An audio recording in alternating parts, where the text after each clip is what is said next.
Hello everyone, bismillahirrahmanirrahim. Assalamualaikum warahmatullahi wabarakatuh. Perkenalkan, nama saya Yusti Arini. Saya dari Prodi D3 Gizi Politeknik Kesehatan Kemenkes Mataram. Di sini saya akan menjelaskan seputaran tentang geopolitik Indonesia. Apa sih geopolitik Indonesia itu? Sepertinya sudah tidak asing ya di telinga kita. Langsung saja ke penjelasannya. Geopolitik Indonesia dalam buku pendidikan kewarganegaraan Civic Education oleh Dr. Baso Madiong SH, MH, dan kawan-kawan. Geopolitik dijelaskan berasal dari kata geo dan politik. Geo berarti bumi dan politik berasal dari bahasa Yunani yaitu politeia. Poli berarti kesatuan orang-orang yang berdiri sendiri dan teia berarti urusan. Geopolitik biasanya juga disebut dengan wawasan Nusantara. Menurut Budi Juliardi bahwa secara etimologi geopolitik berasal dari bahasa Yunani yaitu geo yang berarti bumi, termasuk ruang atau wilayah atau geografinya yang menjadi tempat hidup dan pemberi kehidupan serta wilayah negara.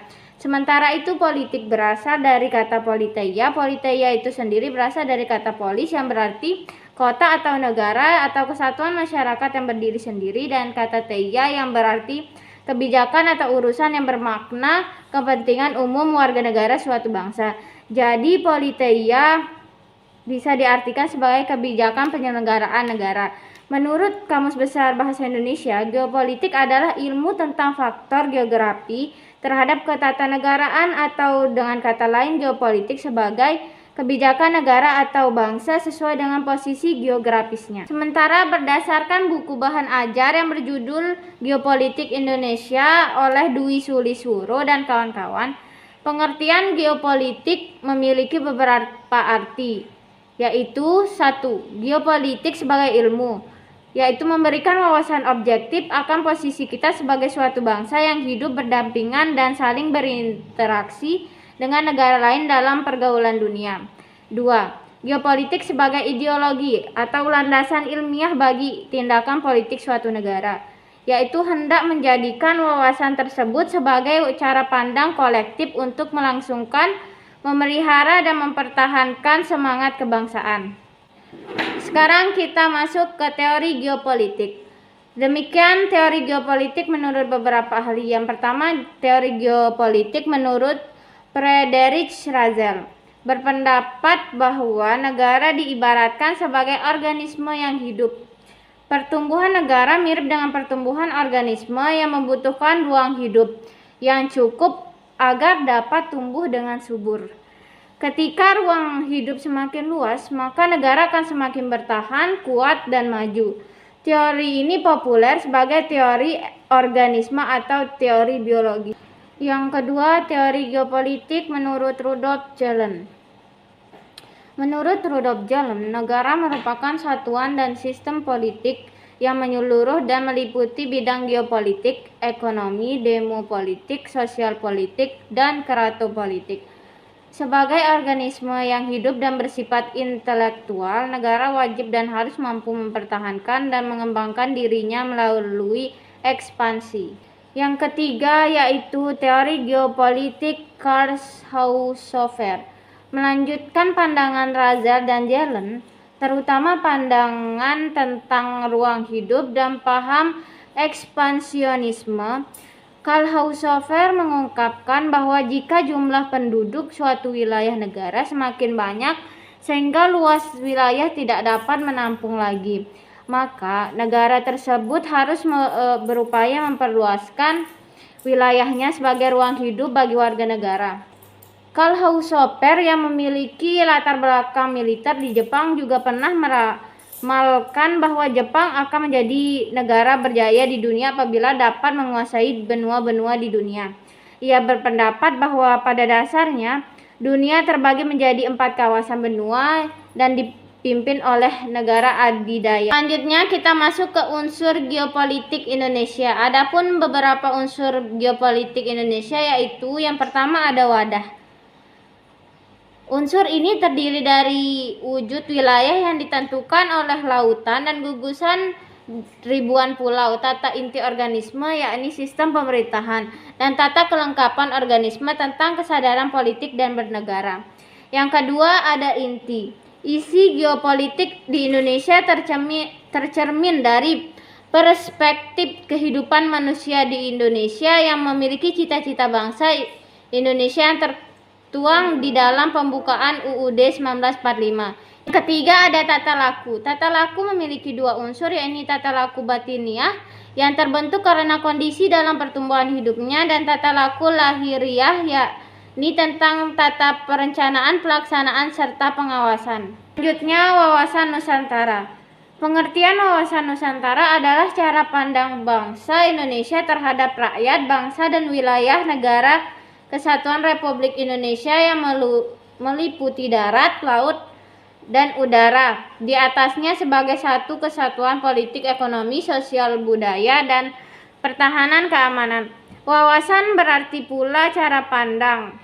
Adanya pandangan mengenai wawasan Nusantara tertentu bukan tanpa maksud dan tujuan. Penting untuk kita mengetahui dan memahami apa saja sih tujuan serta fungsi wawasan Nusantara bagi Indonesia. Selanjutnya, hakikat wawasan Nusantara. Hakikat wawasan Nusantara adalah keutuhan Nusantara atau nasional, dimaknai pula sebagai cara pandang yang utuh atau menyeluruh dalam lingkup Nusantara dan demi kepentingan nasional.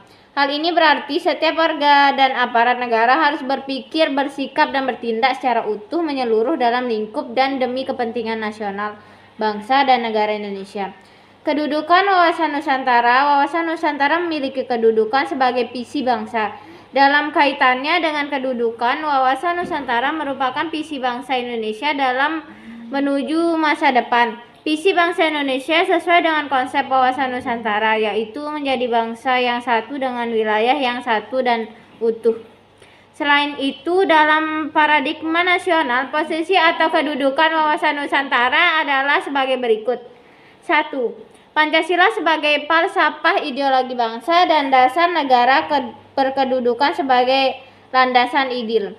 2. UUD 1945 adalah landasan konstitusi negara berkedudukan sebagai landasan konstitusional. 3. Garis-garis besar haluan negara sebagai politik dan strategi nasional atau sebagai kebijakan dasar nasional yang berkedudukan sebagai landasan operasional. 4. Ketahanan nasional sebagai konsepsi nasional yang berkedudukan sebagai landasan konsepsional. 5. Sebagai visi nasional yang berkedudukan sebagai landasan visional. Konsep wawasan Nusantara. Sebagai geopolitik Indonesia, geopolitik kita pahami sebagai pertimbangan dasar dalam penyelenggaraan negara berdasarkan letak geografisnya. Untuk menjadi pemenang dalam suatu perlombaan, kita wajib memahami medan sehingga mengetahui strategi terbaik apa yang harus kita lakukan di dalamnya. Suatu negara membutuhkan geopolitik untuk menentukan pembinaan politik nasional berdasarkan kondisi dan situasi geografis untuk mencapai tujuan negara tersebut. Indonesia sebagai negara kepulauan dan bangsa yang majemuk memiliki geopolitik tersendiri, yaitu wawasan Nusantara. Wawasan Nusantara sebagai geopolitik Indonesia. Yang pertama, konsepsi Nusantara di forum internasional diterima dan diakui. Yang kedua, wawasan Nusantara menjadi salah satu sarana integrasi nasional. Yang ketiga, penerapan wawasan Nusantara menghasilkan cara pandang tentang keutuhan wilayah Nusantara yang perlu dipertahankan oleh bangsa Indonesia. Yang keempat, pertambahan luas wilayah sebagai ruang hidup memberikan potensi sumber daya yang besar bagi peningkatan kesejahteraan rakyat. Dan yang kelima, pertambahan luas wilayah teritorial Indonesia. Yang terakhir, tujuan wawasan Nusantara sebagai geopolitik Indonesia. Yang pertama, tujuan keluar yaitu terjaminnya kepentingan nasional dalam dunia yang serba berubah dan ikut serta dalam mewujudkan ketertiban dunia berdasarkan kemerdekaan, perdamaian abadi, dan keadilan sosial serta mengembangkan hubungan kerjasama dan saling menghormati. Yang kedua, tujuan ke dalam yaitu menjamin persatuan dan kesatuan segenap aspek kehidupan nasional, antara lain aspek politik, ekonomi, sosial, budaya, dan pertahanan keamanan. Sekian penjelasan dari saya, kurang lebihnya mohon dimaafkan. Matur tampi asih. Assalamualaikum warahmatullahi wabarakatuh.